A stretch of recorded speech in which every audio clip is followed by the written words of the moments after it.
Hello दोस्तों, welcome back to our YouTube channel Pathshala का।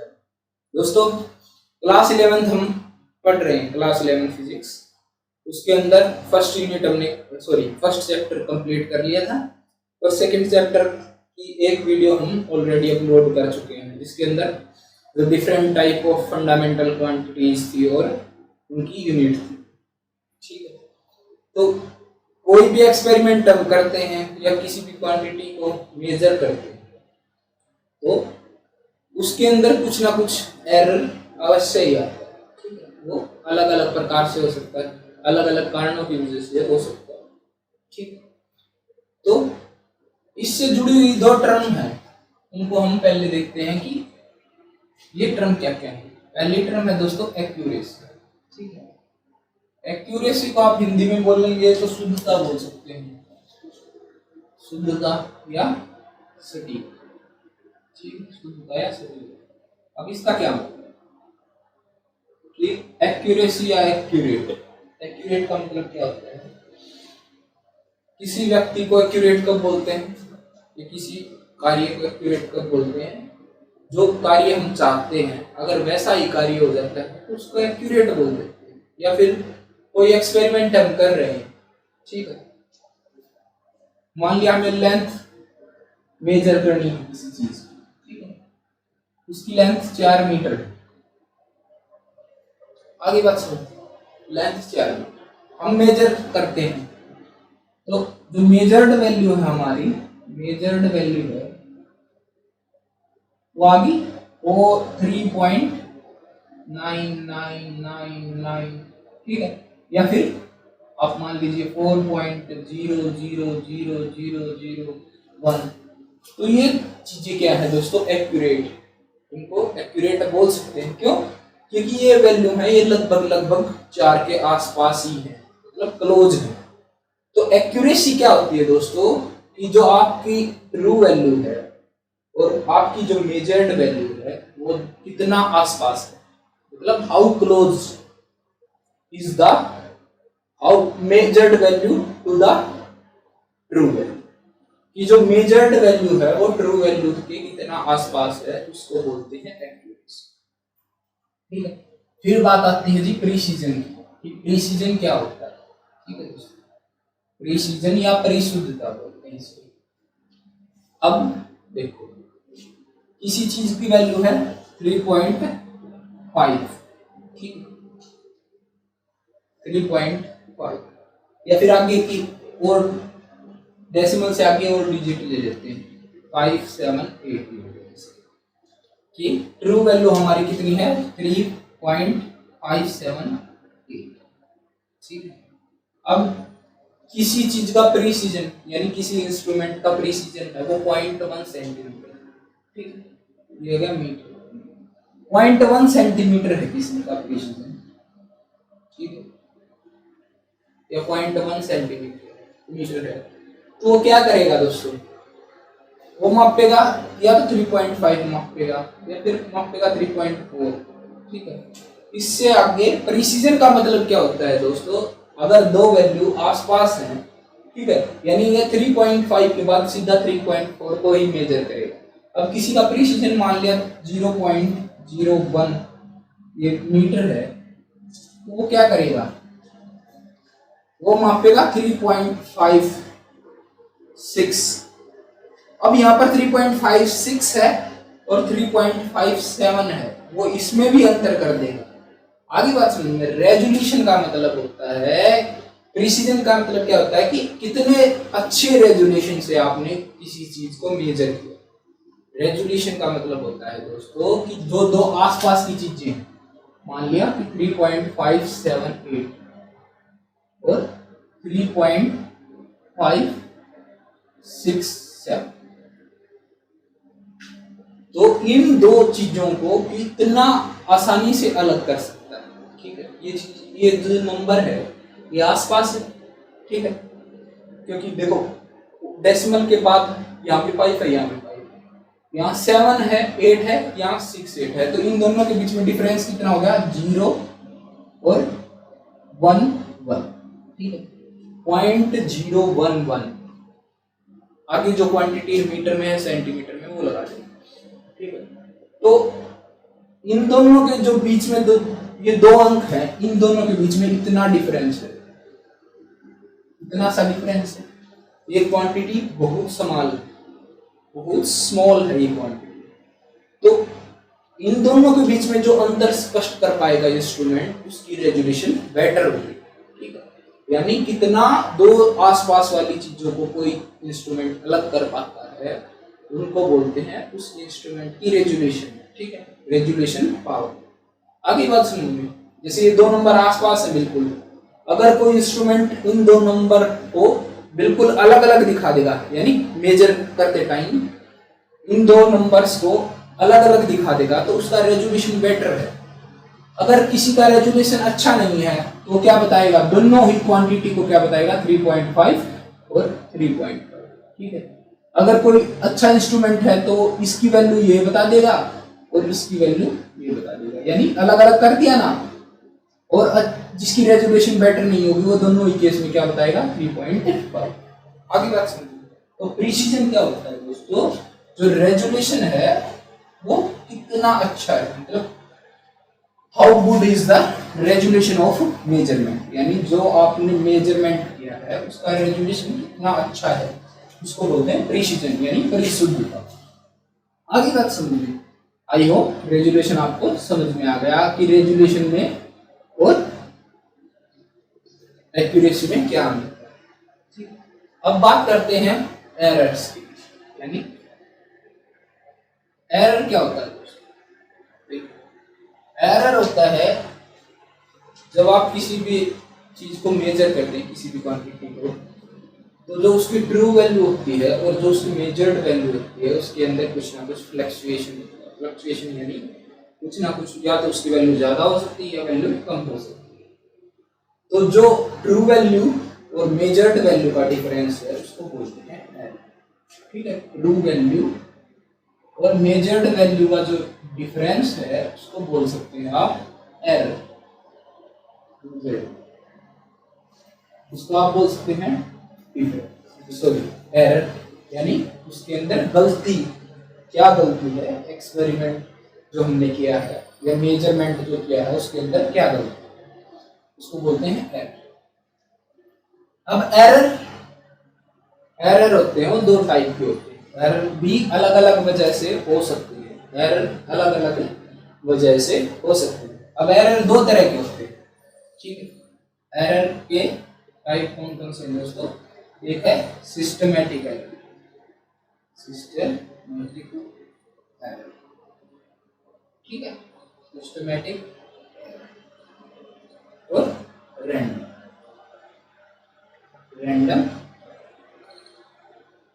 नाम से ही दोनों चीजों को समझा जा सकता है। देखो सिस्टमैटिक एरर का मतलब सिस्टम, यानी सिस्टम से जुड़ी हुई कुछ चीजें, यानी इस एरर में इस एरर में कौन से एरर आएंगे दोस्तों, जो सिस्टम से जुड़े हुए हैं। सिस्टमैटिक एरर के अंदर कौन से एरर आएंगे, यानी सिस्टम से जुड़े हुए एरर। रैंडम एरर ऐसे एरर हैं जो आप ये नहीं कह सकते कि ये सिस्टम का हिस्सा है, वो कुछ ना कुछ और वजह से फ्लक्चुएशन आ सकती है। मान लिया आपने कोई वायर लगाई, वायर आपने लगाई सॉकेट के अंदर, तो हो सकता है वो सॉकेट लूज हो, लेकिन आप ऐसी चीज एक्सपेक्ट नहीं करते, वो रैंडम फ्लक्चुएशन आएंगे, ठीक। तो ये सिस्टमैटिक एरर है। सिस्टमैटिक एरर में सबसे पहले आता है कि आपका इंस्ट्रूमेंट की वजह से है, यानी सिस्टम की वजह से आपका एरर हो सकता है, ठीक है। इंस्ट्रूमेंटल एरर, आप पहला क्या बोलेंगे, इंस्ट्रूमेंटल एरर, यानी इंस्ट्रूमेंट की वजह से, इंस्ट्रूमेंटल एरर। बहुत सारे इंस्ट्रूमेंट हैं जिनका कैलिब्रेशन अच्छे से नहीं हुआ होता, ठीक है। मान लिया कोई ऐसा इंस्ट्रूमेंट है जिसका कैलिब्रेशन अच्छे से नहीं हुआ। कैलिब्रेशन का मतलब क्या होता है दोस्तों, कि उसके अंदर से किसी भी इंस्ट्रूमेंट के अंदर से एरर को खत्म करना क्या बोलते हैं, कैलिब्रेशन। यानी उसको इस प्रकार से सेट किया जाता है कि उसके अंदर एरर मिनिमाइज किया जाता है, मतलब कम से कम एरर हो, उसको बोलते हैं कैलिब्रेशन। ठीक है, तो किसी का कैलिब्रेशन है वो अच्छा नहीं है, ठीक है, उसका कैलिब्रेशन हुआ ही नहीं है। मान लिया कोई इंस्ट्रूमेंट ऐसा आ गया मैन्युफैक्चरिंग डिफेक्ट के कारण कि उसका कैलिब्रेशन हुआ ही नहीं, तो उसके कारण एरर हो सकता है। या फिर आप बोल सकते हैं किसी चीज के अंदर जीरो एरर है, जीरो एरर, जीरो एरर। अब मान लिया लेंथ माप रहे हैं आप, ठीक है, लेंथ माप रहे हैं, अब लेंथ माप रहे हैं तो क्या होगा, लेंथ आपको स्मॉल लेंथ मापनी है, स्मॉल लेंथ के अंदर आप क्या माप, कौन सा वर्नियर कैलिपर यूज करेंगे, ठीक है, वर्नियर कैलिपर। वर्नियर कैलिपर में मान लिया कि जो मेन स्केल की जीरो है, वो मेन स्केल जीरो अगर वर्नियर स्केल जीरो से मैच नहीं हो रही तो उसके अंदर क्या है दोस्तों, जीरो एरर हो गया, यानी उनकी जो जीरो है वो सही जगह पर सेट नहीं है। जो मेन स्केल की जो रीडिंग है और जो मेन स्केल की जीरो है वो वर्नियर स्केल की जीरो से कोइंसाइड करनी चाहिए, ठीक है, वर्नियर कैलिपर के अंदर, तभी उसके अंदर जीरो एरर खत्म होता है। तो इसी प्रकार मान लिया जीरो एरर वर्नियर के अंदर है, या फिर जीरो एरर आप बोल सकते हैं कि आप कोई बैलेंस वेट मेजर करने के लिए किसी बैलेंस को आपने देखा होगा, स्प्रिंग बैलेंस, ठीक है, स्प्रिंग बैलेंस को आपने देखा है। तो स्प्रिंग बैलेंस के अंदर क्या होता है दोस्तों, कई बार क्या होता है कि स्प्रिंग है उसकी इलास्टिसिटी कम हो जाती है, ठीक है, या फिर उसके अंदर इलास्टिसिटी से क्या होगा दोस्तों, इलास्टिसिटी से होता है कि वो वापस अपनी जगह पे आ जाता है, इलास्टिसिटी। लेकिन अगर उसके अंदर डिफॉर्मेशन हो गया और इलास्टिसिटी उसकी कम है तो फिर वो वापस अपनी जगह पे नहीं आएगा, तो उसमें क्या होता है फिर मेजरमेंट के अंदर गलती आती है। क्यों? क्योंकि उसका जीरो एरर आ जाता है, उसके अंदर जो जीरो है वो सही जगह पर सेट नहीं होता। तो इस प्रकार की जो एरर हैं जो इंस्ट्रूमेंट की वजह से आते हैं उनको बोलते हैं इंस्ट्रूमेंटल एरर, ठीक है। अब दूसरा आता है कि इम्परफेक्शन इन द मेजरमेंट। अगर आप मेजरमेंट या प्रोसीजर के अंदर ही कोई गलती कर देते हैं मापने में, ठीक है, यानी आपको मान लिया वर्नियर कैलिपर यूज करना नहीं आता, ठीक है। दूसरा क्या बोल सकते हैं दोस्तों, imperfection in measurement, imperfection in measurement. अगर आपको वर्नियर कैलिपर यूज नहीं करना आता मान लिया, ठीक है, या फिर और कोई ऐसा इंस्ट्रूमेंट है जो आपको यूज करना नहीं आता, तो आप उससे मेजर करेंगे तो हो सकता है आपसे गलती हो सकती है। अब मान लिया टेम्परेचर मापना, बॉडी टेम्परेचर, ठीक है, इसके अंदर क्या दिया गया है, बॉडी टेम्परेचर मापने का उदाहरण दिया गया है, ठीक है। तो उसमें क्या बोला गया है कि टेम्परेचर, मान लिया आप टेम्परेचर माप रहे हैं तो वो किसके अंदर, थर्मामीटर मुंह के अंदर रखते हैं ना उसमें, लेकिन आपने आर्म पिट के अंदर नीचे रख दिया, यहाँ पे रख दिया आर्म पिट के नीचे, तो क्या होगा कि आर्म पिट जो टेम्परेचर बताती है वो हमेशा less than the body temperature बताती है, लेस देन बॉडी टेम्परेचर, यानी थोड़ा बहुत उसके अंदर क्या होता है, फ्लक्चुएशन होता है। जो आर्म पिट के नीचे का जो टेम्परेचर है वो क्या होगा, लेस देन होगा जो बॉडी टेम्परेचर, ठीक है। आगे बात समझिए, तो मान लिया आपको प्रोसीजर नहीं पता किसी चीज का, या फिर आपको मेजरमेंट की इम्परफेक्शन, आपको डिवाइस का जो इंस्ट्रूमेंट है उसके बारे में अच्छे से नहीं पता, तो आप एक्सपेरिमेंट जो परफॉर्म करेंगे उसके अंदर एरर आने के पूरे चांसेस। तीसरा आता है इसके अंदर, सिस्टमेटिक एरर के अंदर आता है दोस्तों पर्सनल एरर। अब पर्सनल एरर का क्या मतलब, अब थर्ड पार्ट है पर्सनल एरर, यानी व्यक्तिगत एरर। पर्सनल एरर में आप देखो, आप किसी चीज को मेजर कर रहे हैं, ठीक है, आप उस चीज को मेजर करने के अंदर गलती कर रहे हैं। मान लिया देखो, आपको अगर स्केल, ये है स्केल हमारी, ये मेजरमेंट करनी है, मेजरमेंट करनी, तो क्या है कि इस स्केल को आप वर्टिकल यानी मतलब क्या देखेंगे, परपेंडिकुलर ही देखेंगे। मान लिया इस पॉइंट से हमारा ये क्या होगी, एक छोटी स्केल इसके अंदर है, ये वर्नियर स्केल है मान लो,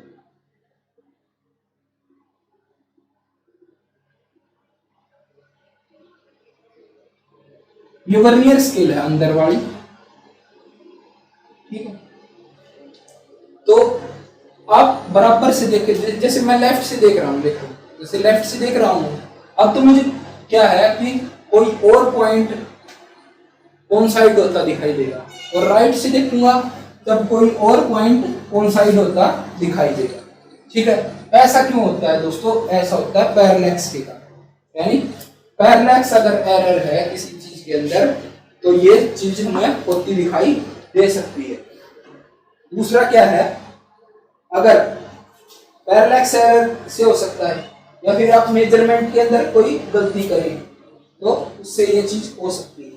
तो जो पर्सनल एरर है उसको ठीक करना भी जरूरी है, यानी आप किसी चीज को मेजर कर रहे हैं तो उसको मेजर करने की टेक्निक भी सही होनी चाहिए, यार ऐसा नहीं है कि आप उसको गलत मेजर करें। पैरेलैक्स का जैसे मैंने बताया था, ये चीज आपको मेजर करनी है, ये आप ऑब्जर्वेशन है आपकी, ये आपकी स्क्रीन है, ठीक है। तो दो ऑब्जर्वेशन पॉइंट है, यहाँ से आप मेजर करेंगे तो उसकी स्क्रीन पे आपको वो चीज कहाँ पे दिखाई देगी, उसके यहाँ पे दिखाई देगी, उसकी एक तरह से इमेज बोल सकते हैं कि उसकी इमेज आपकी स्क्रीन पे यहाँ दिखाई देगी। यहाँ से मेजर करेंगे तो कहाँ पे दिखाई देगी, यहाँ पे दिखाई देगी, ठीक है। देखो ये है हमारा पॉइंट। अब देखो अगर लेफ्ट से देख रहा हूं तो ये यहाँ पे दिखाई देगी, राइट से देखूंगा तो यहाँ पे दिखाई देगी। लेकिन अगर मैं बिल्कुल इसके क्या देखूंगा, परपेंडिकुलर देखूंगा, यहाँ से देखूंगा तो इस चीज के अंदर देखो तो स्केल पे मुझे ये चीज कहाँ से मिलेगी, यहाँ पे। तो इसलिए जब भी स्केल वाली चीजें हम मेजरमेंट करते हैं तो क्या देखते हैं कि उसको परपेंडिकुलर हो, ठीक है। ये जो मेजरमेंट हम करें वो परपेंडिकुलर तौर पे करें, ठीक है। परपेंडिकुलर जैसे सामने से देखें उस चीज को, आजू बाजू या दाएं बाएं से देखेंगे तो उसके अंदर इम्परफेक्शन आता है। ये हो गया सिस्टमैटिक एरर। सिस्टमैटिक एरर के बाद आता है दोस्तों रैंडम एरर। रैंडम एरर देखो ये सिस्टम की वजह से नहीं होता, रैंडम एरर यानी ऐसे एरर जो सिस्टम की वजह से नहीं होते, यानी रैंडम फ्लक्चुएशन है किसी चीज के अंदर, रैंडम फ्लक्चुएशन आ गई मान लिया,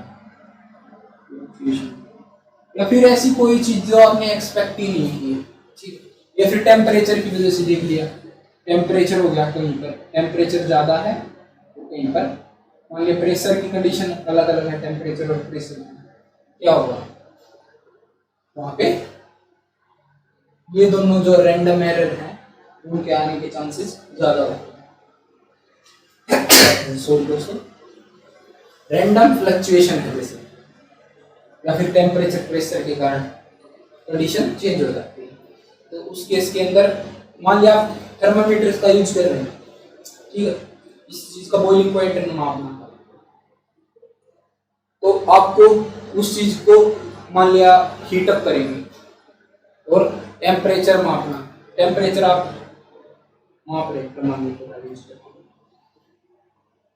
वो टेम्परेचर एक बार इंक्रीज होगा फिर डिक्रीज होगा, मतलब आप उसको इंस्ट्रूमेंट को बंद कर देंगे, एक मैक्सिमम लिमिट तक जाएगा, उसके बाद आप उसको बंद कर देंगे इंस्ट्रूमेंट को, उसके बाद फिर से वो डाउन आना स्टार्ट करेगा। तो उस केस के अंदर अगर टेम्परेचर ज्यादा है तो वो बाहर वाला टेम्परेचर उसकी मेजरमेंट को इफेक्ट करेगा, अफेक्ट करेगा, या फिर टेम्परेचर कम तो भी इफेक्ट करेगा। तो इस प्रकार जो रैंडम एरर है वो किसकी वजह से आता है, रैंडम फ्लक्चुएशन की वजह से, या फिर टेम्परेचर पर प्रेशर की कंडीशन चेंज हो जाती है। तो इस प्रकार की जो कंडीशन के कारण एरर आता है उसको रैंडम एरर बोलते हैं। अब रैंडम एरर के अंदर पहला केस आता है जी least count error, least count error, least count error. देखो लीस्ट काउंट एरर के अंदर क्या है, मान लिया हम एक लेंथ मापनी है, ठीक है, ये लाइन ले ली, इसकी लेंथ मापनी, ठीक, तो अब मैं मीटर स्केल से मापूंगा, मीटर स्केल से, तो इसकी लेंथ मैं माप सकता हूँ 3.5, ठीक, 3.5 सेंटीमीटर। अब वर्नियर कैलिपर से मैं मापूंगा, वो क्या माप सकता हूँ मैं 3.56, ठीक है। और स्पेरोमीटर से अगर किसी चीज को कोई लेंथ मापनी है स्पेरोमीटर से, तो उस लेंथ को मैं माप सकता हूँ 3.5678। ये चीजें किसकी वजह से होती हैं? क्योंकि मीटर स्केल का प्रिसीजन है वो इतना अच्छा नहीं होता जितना वर्नियर कैलिपर का, और वर्नियर कैलिपर का प्रिसीजन उतना अच्छा नहीं होता जितना स्पेरोमीटर का। यानी स्पेरोमीटर अगर 3.5 से इतनी ज्यादा भी लेंथ है ना, 3.567 मीटर, इसको मीटर स्केल नहीं बता सकता, ठीक है, लेकिन इसको कौन बता सकता है? स्पेरोमीटर बता सकता है। अगर 3.56 से आगे वाली ये क्वांटिटी नहीं बता सकता। अब इससे मापेंगे तो 3.56 आ गया, इससे आगे वाली चीज हम क्या लिख देंगे? 0 0 0 लिख देते हैं, लेकिन एक्चुअल में ये कितना बच गया? 5 6 के बाद 7 8, यहाँ पर 7 8 आना चाहिए था, लेकिन आ गया कितना? 0 0। कितना एरर हो गया देखो, इससे आप देखते हैं 3.567, और हमने मापा कितना है वर्नियर से? 3.56, और आगे क्या लगा देंगे? 0। देखो 0.007 एरर आ गया। तो एरर इस वजह से आते हैं कि प्रिसीजन है वो किस प्रकार का है, इंस्ट्रूमेंट है। तो इसको दोस्तों, इसको रैंडम एरर भी बोलते हैं, और इसको सिस्टमैटिक एरर भी बोल सकते हैं। रैंडम एरर और सिस्टमैटिक एरर, ठीक, सिस्टमैटिक, दोनों प्रकार का एरर बोल सकते हैं। इसका जो एरर का साइज है वो लिमिटेड है। क्यों? देखो जो इन सारे जो डिवाइस हैं इनका प्रिसीजन लिमिटेड है। अब इससे आगे भी अगर कोई क्वांटिटी है अलग हो दे जाती है, मान लिया 786 आ गया, तो 3.567876, तो ये तो 3 डिजिट तक ही मापेगा। उससे आगे वाला है, उससे आगे वाले में ये सेपरेट नहीं कर पाएगा कि यहाँ पे 0 0 आएगा या 876 आएगा। तो प्रिसीजन पे डिपेंड करता है कौन सा लिस्ट काउंट। अब लिस्ट काउंट, एक बात और देख लीजिए, लिस्ट काउंट क्या होता है? लिस्ट काउंट होता है दोस्तों जो छोटी से छोटी क्वांटिटी जिसको कोई इंस्ट्रूमेंट मेजर कर सकता है। यानी आप the smallest quantity measured by a device, quantity measured by an instrument, यानी कोई भी इंस्ट्रूमेंट जो छोटी से छोटी क्वांटिटी मेजर कर सकता है उसको क्या बोलते हैं? उसको बोलते हैं दोस्तों लिस्ट काउंट। आगे बात सुनिए, उसको क्या बोलते हैं? लिस्ट, ठीक है। अब इससे आगे क्या है? लिस्ट काउंट एरर से आगे आता है एब्सोल्यूट एरर, परसेंटेज एरर और रिलेटिव एरर, ठीक है।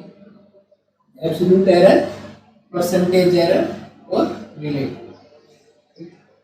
तो एब्सोल्यूट एरर क्या होता है? एब्सोल्यूट एरर,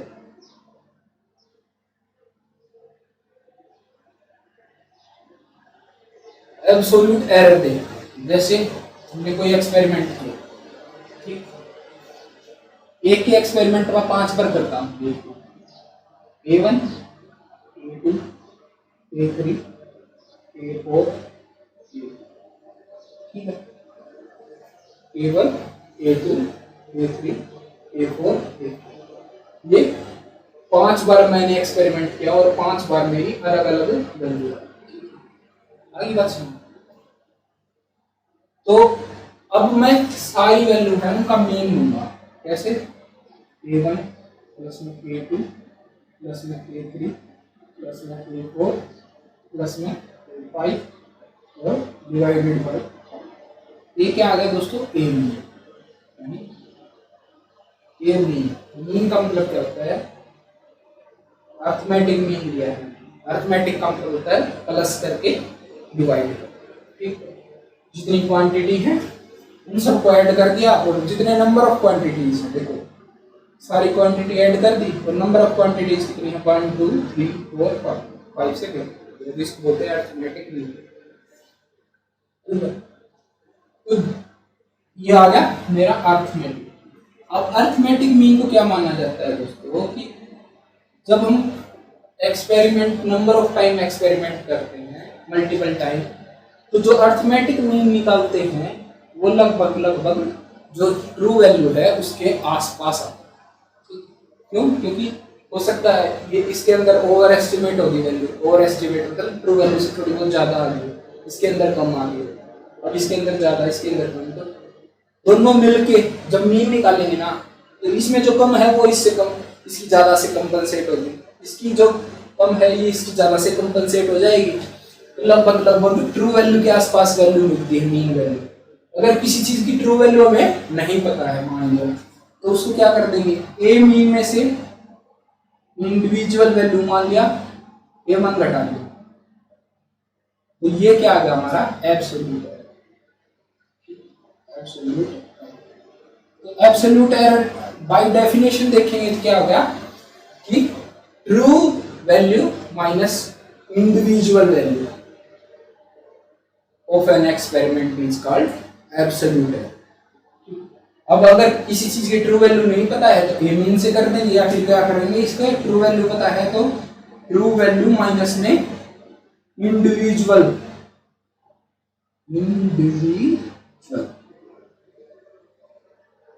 वैल्यू इसके बराबर होगी दोस्तों, वो होगी एब्सोल्यूट एरर। एब्सोल्यूट एरर आगे बात समझ, ये किसी चीज की अगर ट्रू वैल्यू पता है तो उसमें से हम एक इंडिविजुअल, पास्ट टाइम क्या है तो कोई भी एक इंडिविजुअल वैल्यू घटाएंगे तो उस इंडिविजुअल वैल्यू में कितना एरर है यानी एब्सोल्यूट एरर है वो हमें पता चल जाएगा। अगर ट्रू वैल्यू नहीं पता है तो सारी जो जितने टाइम एक्सपेरिमेंट किया है उसका अरिथमेटिक मीन निकालेंगे। अरिथमेटिक मीन में से अगर A1 के अंदर एरर देखना है तो A1 घटा देंगे, A2 के अंदर एरर देखना है तो A2 घटा देंगे। ये चीज क्या होती है एब्सोल्यूट एरर।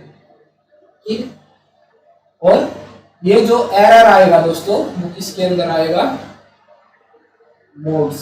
ठीक है, एरर आपको देखना है मोड्स के अंदर, मैग्नीट्यूड देखना है, इसका मतलब साइन नहीं देखना।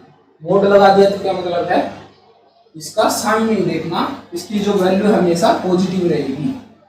ठीक है, इसकी वैल्यू हमेशा पॉजिटिव रहेगी एरर की, इसका साइन नहीं देखना। मान लिया ओवर एस्टिमेट है तो प्लस साइन आएगा, लेकिन अंडर एस्टिमेट है तो उसके अंदर क्या आएगा, नेगेटिव साइन। तो क्या करेंगे, मोड ले लेंगे। मोड से क्या हुआ दोस्तों, जो वैल्यू है हमारी वो क्या होगी, हमेशा प्लस में ही आएगी। ठीक, अब ए मीन है और ए तो एब्सोल्यूट एरर आ गए, ये फॉर्मूला आ गया एब्सोल्यूट एरर। ठीक है, तो ए है हमारा वो क्या होगा, अब एब्सोल्यूट एरर मान लिया कितना आ गया, डेल्टा A1। A1 के अंदर क्या आएगा, डेल्टा A1 एब्सोल्यूट एरर। ऐसे ही हम इसका देखेंगे, डेल्टा A2 प्लस में डेल्टा A3 प्लस में डेल्टा A4 प्लस में डेल्टा A5। इस डेल्टा का मतलब क्या होता है दोस्तों, एरर। एरर के देखो ये सिंबल है इसका है एरर। अब इसको मैं डिवाइड कर दूंगा 5 से, तो क्या आ गया मेरा, डेल्टा ए मीन, यानी एरर जो आया है पांचों क्वांटिटी के अंदर, A1 के अंदर एरर, A2 के अंदर, A3 के अंदर, A4 के अंदर, A5 के अंदर। तो डेल्टा ए मीन क्या आ जाएगा, जो एरर में का जो मीन है वो आ जाएगा। हो सकता है किसी के अंदर ज्यादा एरर है, इसके अंदर कम एरर है, इसके अंदर ज्यादा है, इसके अंदर कम है, इसके अंदर ज्यादा है, तो वो चीजें कंपनसेट हो जाएंगी और ए मीन क्या आ जाएगा, जो एक्चुअल एरर हमारा ट्रू एरर आना चाहिए वो हमें ए मीन से मिल जाएगा। ठीक है, तो अब देखो आगे बात समझ में आता है। अब कोई क्वांटिटी ए है वो किस प्रकार होगी दोस्तों, देखो ए है वो ए mean plus minus delta A mean. आगे बात समझिए, ये कैसे आई कि ए है मान लिया, तो उसका मान लिया ए, कोई भी ए निकालना है तो वो ए मीन हो गया प्लस, अगर उसके अंदर एरर प्लस का है तो डेल्टा ए मीन हो गया वो, और अगर A is equal to A mean minus में डेल्टा ए मीन भी आ सकता है। तो ए की वैल्यू है वो इस प्रकार होगी दोस्तों, ए की वैल्यू यहां से कैसे आएगी, इसको मोड के अंदर रखेंगे वैसे, क्यों, क्योंकि एरर है वो प्लस माइनस का नहीं होगा, एरर टोटल प्लस माइनस नहीं होगा, लेकिन इनके बीच में प्लस माइनस आ सकता है। ठीक है, आगे बात सुनिए। तो अब देखो, तो ये क्या आएगा, ए मीन माइनस में, यहां पर देखो मोड लगाना रहेगा। ठीक है, तो A mean delta A mean less than और इक्वल टू ए, और less than equal to A mean plus delta A. ये चीज कैसे आई ये समझिए। ठीक, मान लिया तीन क्वांटिटी ले लेते हैं, कौन कौन सी, 3.8, 4 और 4.2। ठीक है, ये तीन मेजरमेंट है हमारी एक एक्सपेरिमेंट की, इन तीनों को जोड़ेंगे 3.8, 4 और 4.2, कितना बन गया टोटल 12, और 12 हो गया इनका सम, 12 बटे में 3 कितना आ गया, कितना आ गया दोस्तों 4, यानी ए में मीन की वैल्यू हमारी कितनी आएगी 4। ठीक है, अब दूसरे हमें डेल्टा ए मीन निकालना, यानी डेल्टा ए1 निकालेंगे तो क्या आया है 0.2, क्यों, क्योंकि मोड दबा है, यानी 4 में से अगर ये ए1 घटाएंगे, ए मीन कितना हमारा 4, और ए1 घटाएंगे तो क्या गया, ये वैल्यू आएगी। अब डेल्टा ए2 निकालना है तो मतलब ए मीन माइनस में ए2, ये कितना हो गया 0, क्यों, ये 4 है और ये भी 4। अब डेल्टा ए3 निकालेंगे तो क्या आएगा, ये भी क्या आएगा 0.2, अब 0.2 बाई में ये आएगा कहीं 0.06। ठीक है, इसके आसपास। तो अब इसके अंदर देखो, ठीक है, तो कोई भी वैल्यू है वो इस रेंज के अंदर आएगी। ठीक है, आगे बात सुनिए। तो ए मीन और डेल्टा ए मीन, ए की वैल्यू है वो ए मीन और डेल्टा ए मीन के अंदर। ठीक है, आगे बात सुनिए। इसके बाद आता है हमारा रिलेटिव एरर। ये चीज अगर आपको नहीं समझ में आई तो एक बार फिर से मेरे को बता देना कमेंट करके, फिर से हम दोबारा से इस चीज को कर लेंगे, क्योंकि मोड वाला है ये आपका मैथ का टॉपिक है। मैथ आपको शायद अभी तक ये मैथ में आया नहीं होगा, तो इसलिए एक बार फिर से इसको देख लेंगे अगर आपको नहीं समझ में आता। ठीक है, तो रिलेटिव एरर क्या है दोस्तों, रिलेटिव एरर के अंदर है आप डेल्टा ए मीन अपॉन में ए मीन, यानी आपका जो एरर है उसको ए मीन से डिवाइड कर देंगे तो क्या आ गया रिलेटिव है। ए मीन को डेल्टा ए मीन को ए मीन से डिवाइड कर देंगे क्या आएगा आपका रिलेटिव एरर। और परसेंटेज एरर जब आप निकालेंगे इसी क्वांटिटी को आप क्या करेंगे, परसेंटेज एरर के अंदर इसी क्वांटिटी को 100 से आप मल्टीप्लाई कर दीजिए, उसके अंदर आपका क्या आएगा परसेंटेज एरर निकल आएगा। ठीक है दोस्तों, आगे बात सुनिए। Delta A mean divided by A mean into में 100 is called percentage error. Relative error क्या बोलेंगे, delta A mean is divided by A mean, is called relative error. ठीक है दोस्तों, तो ये हो गया हमारा एरर्स। ठीक है, एरर और प्लस माइनस के अंदर, मल्टीप्लीकेशन के अंदर वो चीज अगले जो वीडियो है उसके अंदर कर लेंगे। एक छोटा सा टॉपिक और बचता है इस चैप्टर के अंदर, वो अगली वीडियो के अंदर कवर कर लेंगे, जो है सिग्निफिकेंट डिजिट का, कि कौन कौन से डिजिट है वो सिग्निफिकेंट है। ठीक है दोस्तों, तो आज की वीडियो यहीं तक। जय हिंद, जय भारत।